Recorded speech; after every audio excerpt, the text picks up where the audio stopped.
घरों में रहकर अपना और अपनों का साथ देने के लिए धन्यवाद। हमारे लिए घरों से बाहर रहकर ड्यूटी निभाने के लिए धन्यवाद। नहीं है सड़कों पर आपको चाय पानी का खर्चा देने वाले, फिर भी चौराहे पे 24 घंटा खड़े रहने के लिए धन्यवाद। खुद की जान खतरे में डाल दूसरों की जान बचाने के लिए धन्यवाद। बिना सिगरेट, बिना शराब, बिना गुटखा खैनी के चने चबाते हुए घरों में रहने के लिए धन्यवाद। दूर रहकर भी पराया ना समझें अपनों को।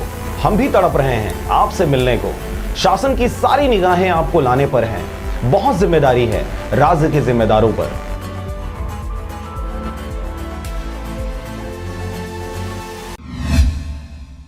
नमस्कार, आप देख रहे हैं आरजे रमझाझर और मैं हूं पुखराज सिंह। प्रदेश के राजस्व न्यायालयों में सुनवाई अब 4 मई या उसके बाद की जाएगी। राज्य सरकार ने जारी किया आदेश, देखिए रिपोर्ट। कोरोना वायरस यानी कोविड-19 के संक्रमण की रोकथाम एवं नियंत्रण के लिए 3 मई तक लॉकडाउन लागू किया गया है। इसे देखते हुए छत्तीसगढ़ सरकार ने प्रदेश के सभी राजस्व न्यायालयों में लंबित प्रकरणों की सुनवाई 4 मई या इसके बाद रखने के निर्देश जारी किए गए हैं। इसके पहले 29 अप्रैल या इसके बाद सुनवाई करने की तारीख निश्चित की गई थी।